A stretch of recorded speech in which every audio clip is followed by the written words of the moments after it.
26 years, but yep. Okay, let's go. Okay. Thank you very much. How would you like to, firstly, how would you like your name to show up on screen?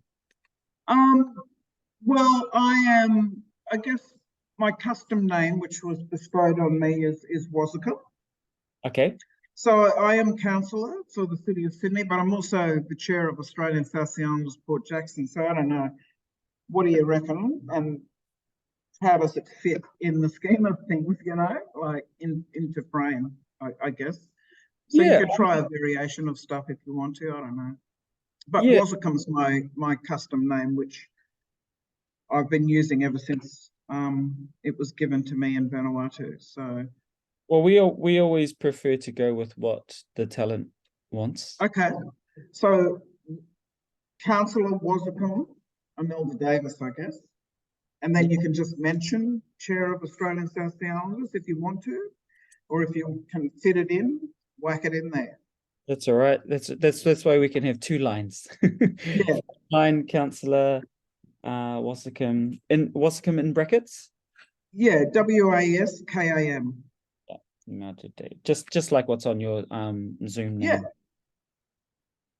Cool. And then sorry, what was, and then we were going chair. Chair of Australian South Sea Islanders. Um, of Australian South Sea Islanders. You can put Port Jackson in there, but it might be too long. Right. Port We'll, Jackson, we'll see what yeah, we can. Port Jackson is the colonial name, obviously, for Sydney Harbour. So we're No, reclaiming, we're decolonising, I we're love it. taken back. I love it. No, thank you. So, first off, Councillor, thank you so much for, I guess, joining the Pacific. We're looking forward to having this important piece of history on the show this week. I guess first off, if we look at Australian South Sea Islander Recognition Day this Friday, how do you like to commemorate or recognise or reflect on that day? Australian South Sea Islander Recognition Day is an important day for not only us as a community, as a distinct cultural group, but for the nation in reminding Australia of this rich, diverse history it has with our Pacific neighbours, as descendants of a blackbird trade, and being able to tell the truth of that story, that shared Australian story, that shared Pacific story. So it's quite significant, and we remember, we commemorate, and we celebrate. Mm, Yeah. yeah, no, beautiful. If you can explain for those that may not know, how did your ancestors suffer? My grandfather, that's my mother's father, was 12 years old when he was stolen off Tana Uta or Tanna Island. He was swimming on the beach with two of his friends, and they were snatched and put into the hold and taken to Bundaberg, Queensland. And my great grandmother, Seri Buki Toa, or Toa, she was taken from Umbai in Vanuatu, and again forced to, I guess, work as a house girl on a plantation in Maryborough. And my nana was born on that plantation to Terry Santo, who was from a mission in Hervey Bay. So it's a story of, I guess, stolen generations and a narrative for Australia that virtually, a lot of people don't know about. So when people say, "Oh, who are you?" or "Where are you from?" I say, "Did you know Australia had a Pacific slave trade?"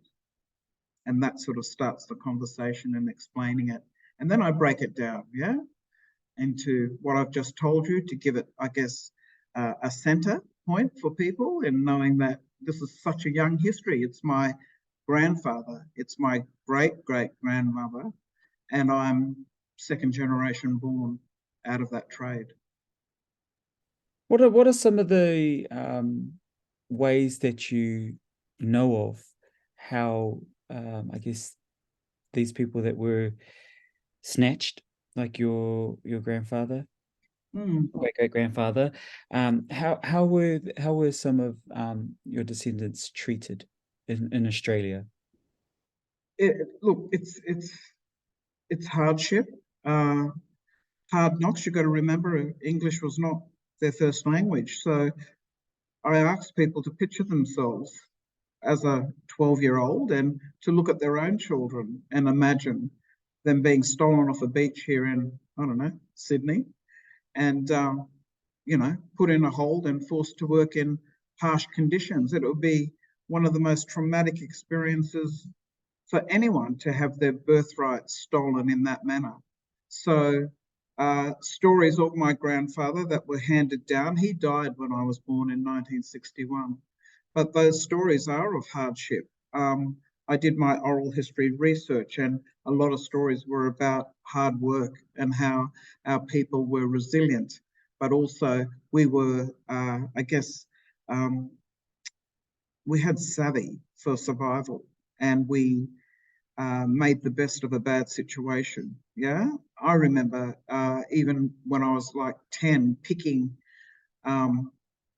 seasonal work, picking peas and potatoes and things like that with my nana, but we had nothing. We were dirt poor, and a lot of people were.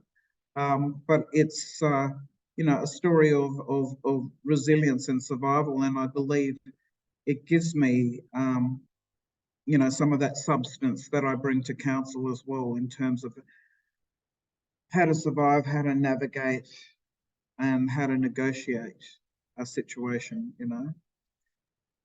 We know that under the White Australia policy, there was the creation of the Pacific Islands Labourers Act.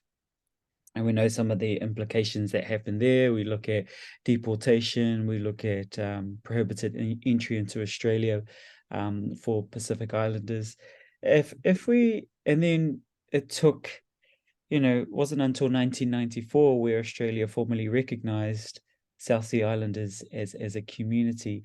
If we look at that fight for recognition, there's some incredible resilience there. But for you mentioned you worked in media from 1983, but if you can reflect back on that resilience and that fight for recognition, how can you talk to that from 1994 in Australia and I guess government wide, and then it wasn't until 2000 where Queensland formally recognised South Sea Islanders. Can you talk about the fight for recognition and resilience?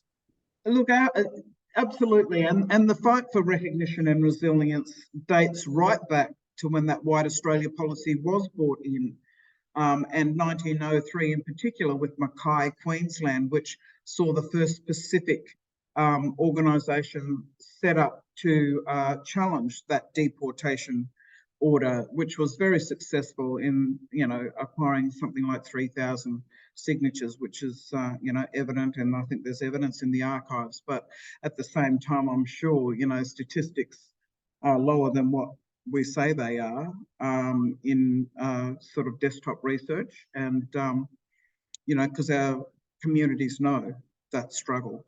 And 75 saw the Tweed Association, ASIOC, formed, and still there are remnants of those ASIOC, Australian South Sea Islander United Council organisations like Rockhampton, and that have sustained, this history for a significant 160 years in Queensland in particular. The trade started with New South Wales in 1847, which is an untold narrative.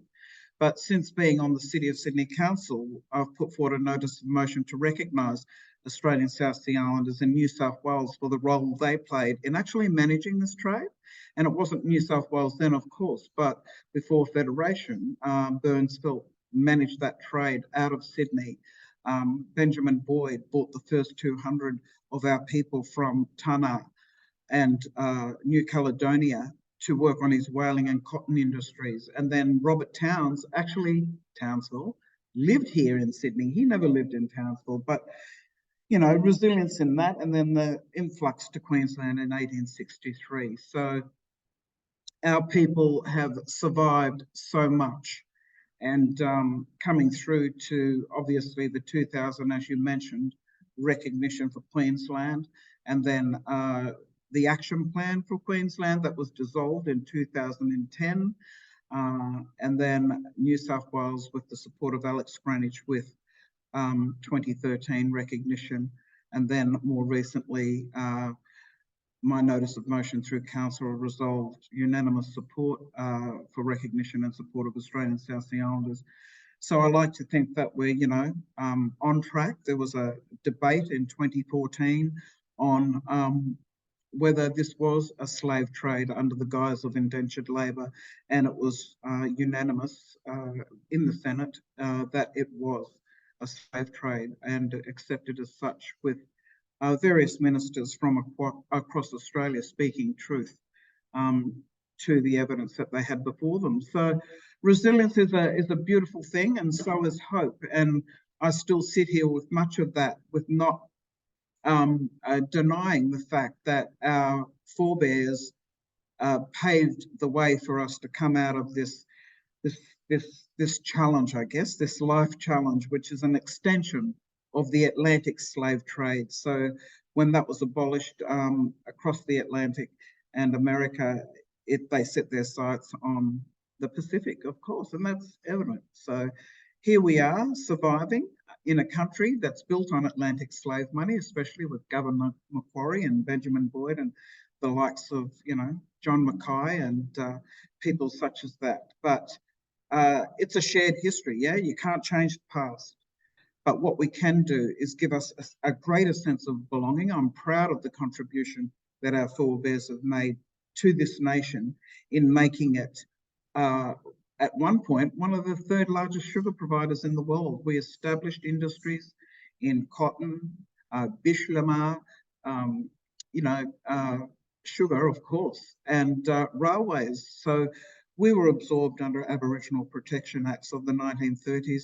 Hence, you've got the Aboriginal Torres Strait, or the dual tricultural heritage that sits within our First Nations communities, because what else are we doing but, I guess, finding respite with the 60,000 men that came in, 60,000 men, and 5% of that trade were women. They're recreating communities, yeah?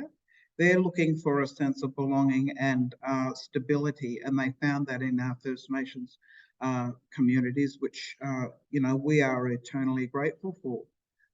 But we need to unpack the truth of that and really demonstrate that relationship between Australia and the Pacific, because that deportation actually deported First Nations Aboriginal people to an island where they all are situated today, Tongariki and Vanuatu.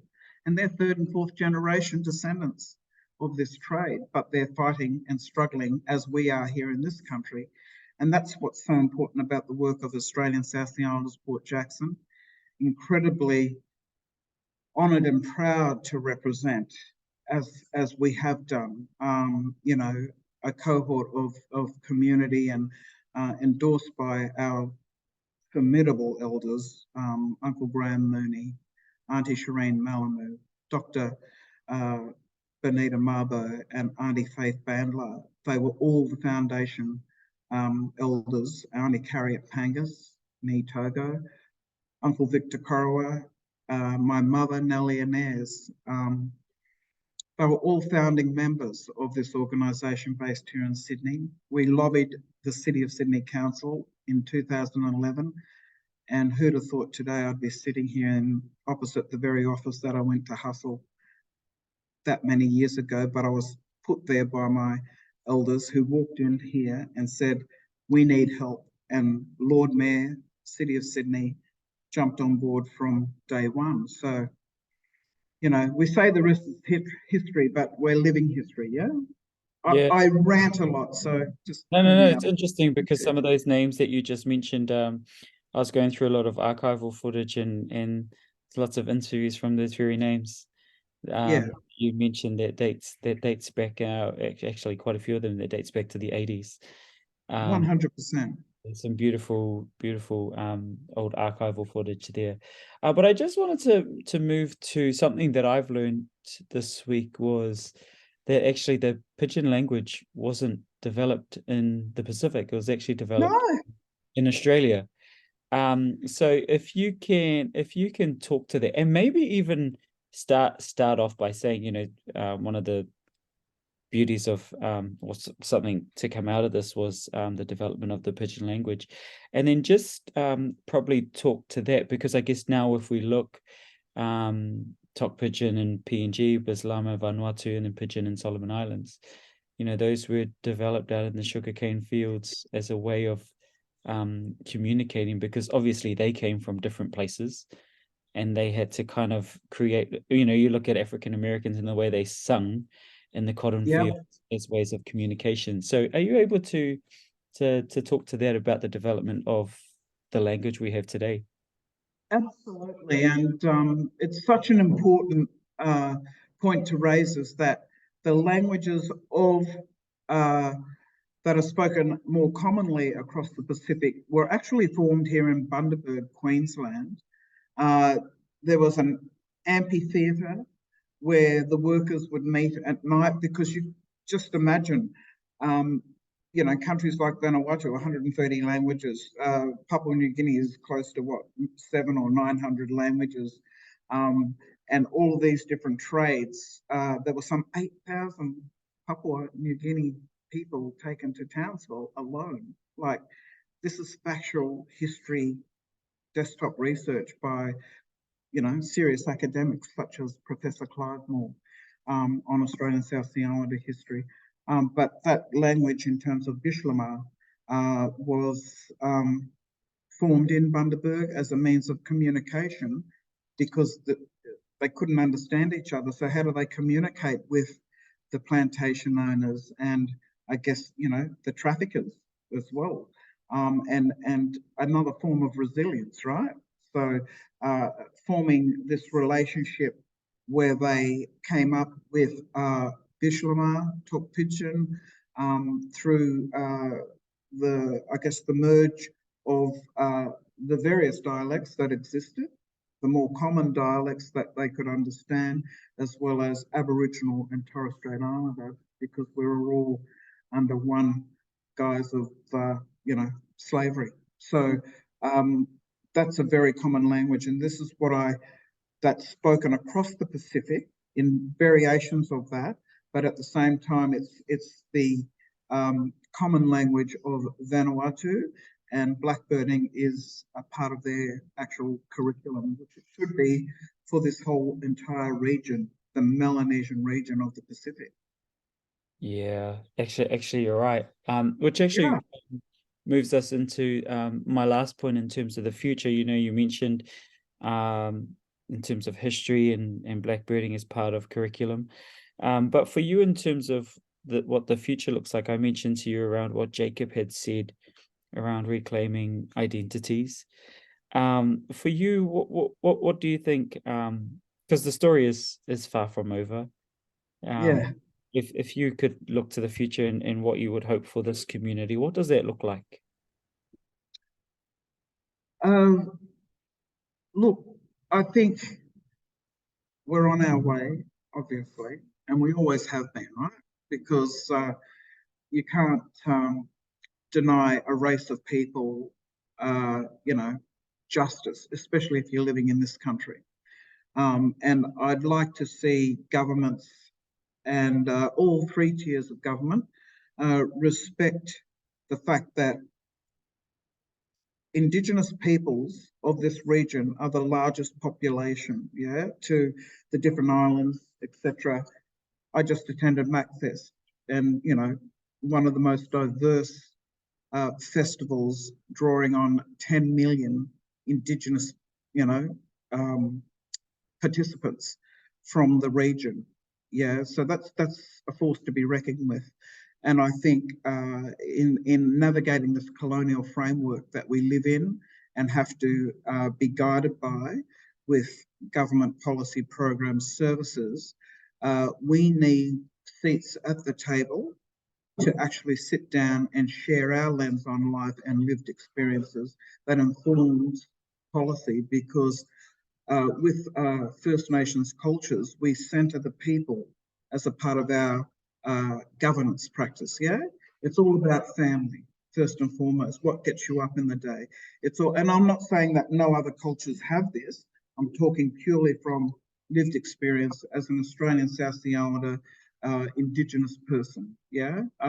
So we need to have to be have that seat at the table and be able to share our knowledges as we do with such great programs in talking to you today, and Pacific Beat, etc., because we learn from each other, and that's an important thing about us. We sit, we listen, we absorb, and it's all about listening. And if Australia truly wants to have this wonderful relationship as a part of a Pacific Step Up, as a part of caring for neighbours, let's remember Australia has a long-standing history with the Pacific dating back, and this Friday raising the flag on the steps of the Town Hall, 176 years, with New South Wales in particular, but our nation. So I think that stands for something, that we are still here.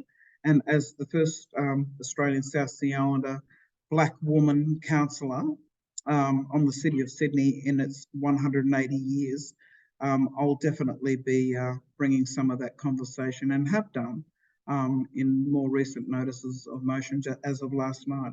So, I'm privileged to be here, because it's also not with hard work and standing on the shoulders of representing my people. Yeah, that's incredible. Yeah, I hope that's okay. I'm on a little bit. No, that's all right.